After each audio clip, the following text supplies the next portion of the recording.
Hi, I'm Kaisha Louis, and this is the ABCs of the Middle Ages, an interactive educational book written by me, Kaisha Louis.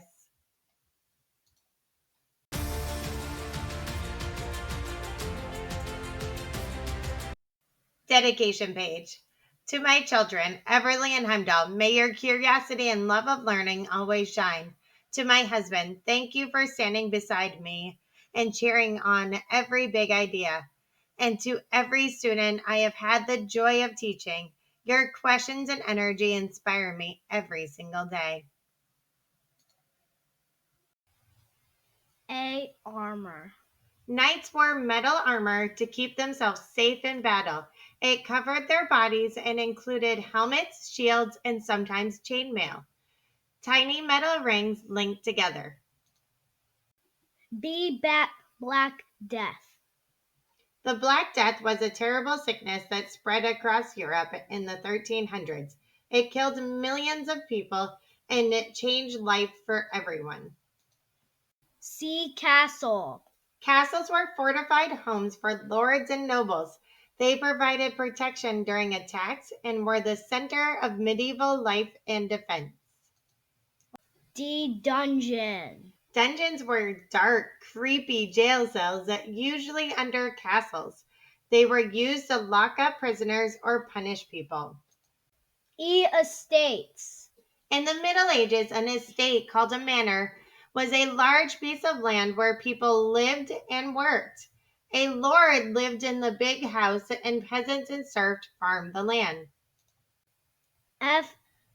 For feudalism.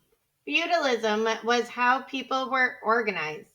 Kings gave land to the nobles in exchange for military service. Peasants worked the land for the nobles and got protection in return. G. Guild. A guild was like a club for people with the same job, like bakers or blacksmiths. They helped each other set fair prices and made sure their work was good. H. For heraldry. Heraldry was the use of special symbols and colors to show which family someone belonged to. You could often see it on shields and flags. I. Illuminated manuscripts. There were handwritten books made by monks. They were decorated with fancy letters, colorful pictures, and even real gold paint. Gold paint. J. Jousting. Jousting was a sport where knights on horses tried to knock each other off using long wooden sticks called lances. It was both fun and practice for war. K. King. The king was the highest ruler in the land. He gave land to nobles and made big decisions for the kingdom. L. Lord. A lord was a powerful landowner who took care of the people who lived on his land and made sure everyone followed the rules. M. Moat. A moat was a deep, wide ditch filled with water that surrounded a castle. It helped protect the castle by making it harder for enemies to get close. People had to use a drawbridge to cross the moat and enter the castle. N. For nobility. The nobility were rich and powerful people like kings, queens, lords, and ladies. They had lots of land and often worked in government or led armies. O. Oath of fealty. This was a promise a vassal made to a lord to be loyal and help in war. It was a big deal and part of how feudalism worked. P. Peasant. A peasant was a poor farmer who worked hard in the fields. They grew food and took care of animals for the lord who owned the land. Q. Quest. A quest was an exciting adventure to achieve something important like finding treasures or a magical object. Knights in stories often went on quests. or Renaissance? The Renaissance started near the end of the Middle Ages. It was a time when people got really interested in art, science, and learning again. A sorcerer. A sorcerer was like a wizard who people believed could do magic in medieval stories. Tea tournament. Tournaments were big events where knights showed off their skills in games like jousting. Lots of people came to watch and cheer. You unicorn. Unicorns were mythical animals that people in the Middle Ages believed in. They showed up in stories, art, and tapestry. The Viking. Vikings were brave sailors and warriors from long ago. They traveled in wooden boats, explored new lands, and sometimes raided villages. They wore helmets and told cool stories about gods and monsters. William the Conqueror. William became King of England in 1066.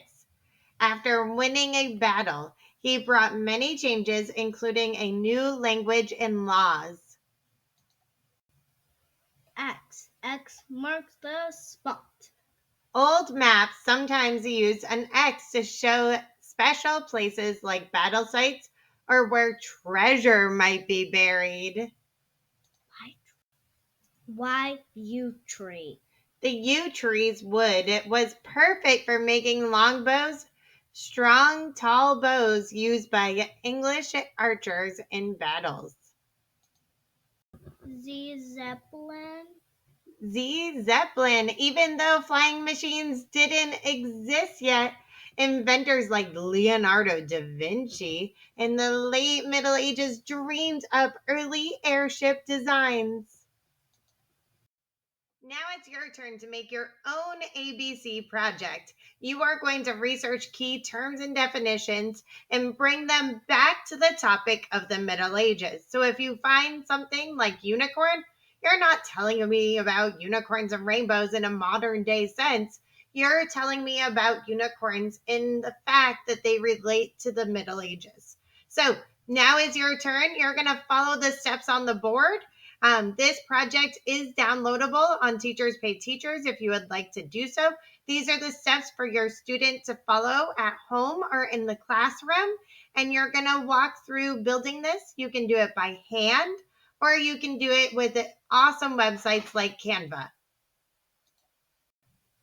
Here is the ABC project options that you can use for your ABC book project.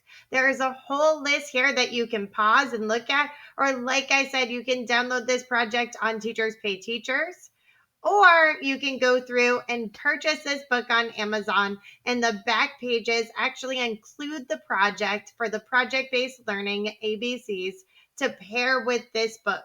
So there you can take that down to the photocopier, or you can just look at it and use it as an example, or you can buy a whole class set for your class to follow along. Right here, this rubric and book review is included in the Teachers Pay Teachers product, or you can pause this and then create this yourself. But the rubric is already made for you and is also included at the end of the book. It's 1 for emerging, 2 for developing, 3 for proficient, and you just go down the way. Down at the bottom is a book review that is little kid friendly. And here I have Everly, who's been helping me out. And my high school students went and did this exact same kind of project with ancient Mesopotamia and went down and read to her pre-K 4 class a couple years ago. Did you love it when they came down and read to you? Yes. Yeah? Did you check them off for stars? Did you tell them how good they did? Yes. And then at the bottom, you had to choose yes or no. Would you tell a friend that they should read their book? Did you like their books? Yes. Not all of them, but some of them.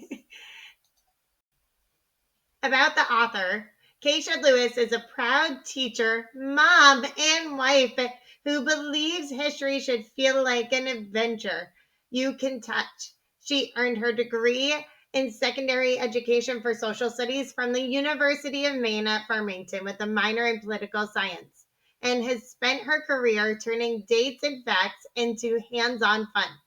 Kaisha is a two-time Lee County Golden Apple Teacher of Distinction, a three-time Golden Apple Award finalist, and the 2022 Dr. James A. Adams Lee County Teacher of the Year for Law-Related Education. Her work in the classroom and at home with her own children fuels her passion for early learning.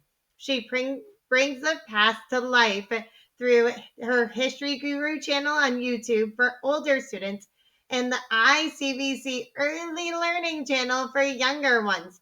In her books and videos, Kaisha invites readers and viewers to explore and ask questions and fall in love with history in a fresh, interactive ways. When she is not teaching or filming, you can find Kaisha hiking historical trails with her family, hunting for new primary sources, or sketching out her next kid friendly project. Yeah. We hope that you enjoyed this YouTube video. Like I said, check out more. There is not only this Middle Ages ABC book for you to enjoy. On my Teachers Pay Teachers, you'll find Ancient Greece, Ancient Mesopotamia, and this is my third book that is releasing on Amazon, which is the Middle Ages of ABCs. You'll also find Ancient Mesopotamia ABCs with project-based learning and Goldilocks and the three attempts at government. It's awesome.